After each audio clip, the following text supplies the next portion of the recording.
ಪುಷ್ಪ 3 ಚಿತ್ರಕ್ಕಾಗಿ ಇನ್ನೂ ಎಷ್ಟು ವರ್ಷ ಕಾಯಬೇಕು? ಎಲ್ಲರಿಗೂ ಪಡು ಕನ್ನಡ ಟಿವಿ ಯೂಟ್ಯೂಬ್ ಚಾನಲ್ಗೆ ಸ್ವಾಗತ ಸುಸ್ವಾಗತ ಅಂತ ಹೇಳ್ತೇವೆ.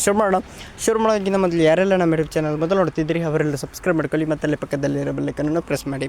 ಅಲ್ಲು ಅರ್ಜುನ್ ಹಾಗೂ ರಶ್ಮಿಕಾ ಮಂದಣ್ಣ ನಟನೆಯ ಪುಷ್ಪ ಸಿನಿಮಾ ರಿಲೀಸ್ ಅದು ಬಾಕ್ಸ್ ಆಫೀಸ್ನಲ್ಲಿ 300 ಕೋಟಿ ಗಳಿಕೆ ಮಾಡಿತ್ತು.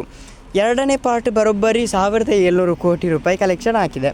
ಈ ಮೂಲಕ ಚಿತ್ರ ದಾಖಲೆಗಳನ್ನು ಉಡೀಸ್ ಮಾಡಿದೆ. 2024ರ ಹಲ್ ಚಲ್ ಎಬ್ಬಿಸಿದ ಪುಷ್ಪ 2 ಚಿತ್ರಕ್ಕೆ ಈಗ 3ನೇ ಪಾರ್ಟ್ ಬರುತ್ತಿದೆ. ನಿರ್ಮಾಪಕರು ಸಿನಿಮಾ ರಿಲೀಸ್ ಆಗೋದು ಯಾವಾಗ ಎನ್ನುವ ಬಗ್ಗೆ ಸೂಚನೆ ನೀಡಿದ್ದಾರೆ ಅಂತಲೇ ಹೇಳ್ಬೋದು.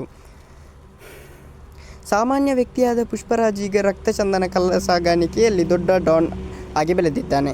CM ಅನ್ನೇ ಬದಲಾಯಿಸುವಷ್ಟು ದೊಡ್ಡ ಹಣ ಅವನಲ್ಲಿದೆ. ಪುಷ್ಪ 2 ಚಿತ್ರದ ಕೊನೆಯ 3ನೇ ಭಾಗದಲ್ಲಿ ಎಂಬುದು ಸ್ಪಷ್ಟವಾಗಿ ಹೇಳಲಾಗಿದೆ. ನಿರ್ಮಾಪಕ ರವಿಶಂಕರ್ ಅವರು 3ನೇ ಪಾರ್ಟ್ ಶೂಟಿಂಗ್ ಯಾವಾಗ ಎಂದು ರಿವೀಲ್ ಮಾಡಿದ್ದಾರೆ ಅಂತಲೇ ಹೇಳ್ಬೋದು. ಪುಷ್ಪ ಚಿತ್ರಕ್ಕೆ 3ನೇ ಪಾರ್ಟ್ ಬಂದೇ ಬರುತ್ತದೆ.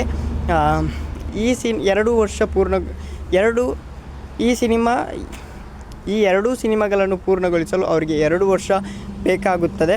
ಆ ಬಳಿಕ ಪುಷ್ಪ 3 ಸೆಟ್ಟೇ ಇರುತ್ತದೆ ಎಂದು ರವಿಶಂಕರ್ ಹೇಳಿದ್ದಾರೆ. ಇನ್ನು ಸುಕುಮಾರ್ ಅವರು ರಾಮ್ ಚರಣ್ ಜೊತೆ ಸಿನಿಮಾ ಮಾಡುತ್ತಾ ಇದ್ದಾರೆ. ಈ ಸಿನಿಮಾ ಪೂರ್ಣಗೊಳ್ಳಲು 2 ವರ್ಷಗಳು ಬೇಕಾಗಲಿವೆ. ಆ ಬಳಿಕ ಅವರು ಫ್ರೀ ಆಗಲಿದ್ದು ಪುಷ್ಪ 3 ಚಿತ್ರದ ಬಗ್ಗೆ ಗಮನ ಹರಿಸಬಹುದಾಗಿ 2028ರ ವೇಳೆಗೆ ಪುಷ್ಪ 3 ಸಿನಿಮಾ ರಿಲೀಸ್ ಆಗೋ ಸಾಧ್ಯತೆ ಇದೆ ಅಂತಲೇ ಹೇಳ್ಬೋದು.